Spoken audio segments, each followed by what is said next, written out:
后来过来是国民党桃园市长的参选人张善政，原本今仔日要去中立的主会堂来参拜，因为看伊太阳性取消行程。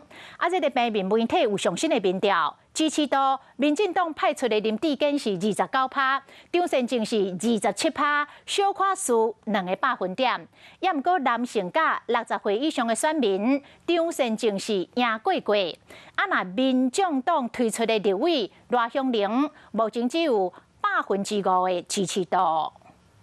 到强庙拜会期前，立委赖香玲为着桃园市长的选战自曝自卡因。原本会甲伊见面的国民党参选人张善政，却因为阳性确诊，行程暂停。不过选举的话题唔捌停。根据联合报民调，若是明仔就是投票日，有2%9%的选民支持林志坚，张善政有2%7%的支持率，林志坚就要赢张善政。民众党推出的立委赖香玲有5%的支持率，有38%的选民也未决定投互谁，嘛变做各界选战的重点。不过详细来看数字，林志坚伫女性的选民当中人气搁较悬，张善政受搁较侪男性信任。对年龄来看，林志坚伫40岁以下新生代支持都是比张善政搁较悬，不过张善政伫60岁以上的时代当中，支持都是比林志坚搁较悬。我和文灿市长在桃竹的市政交流上非常的紧密。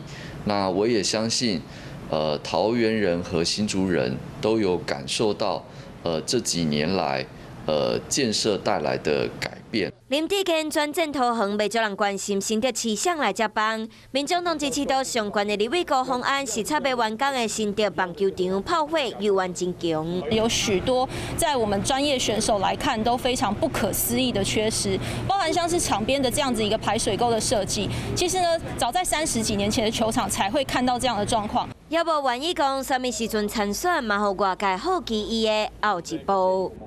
Hello， 大家好，我是品轩。想要跟我一起品味生活中的大小事吗？一定要赶快打开华视的 YouTube 频道，按赞订阅，并且开启小铃铛哦。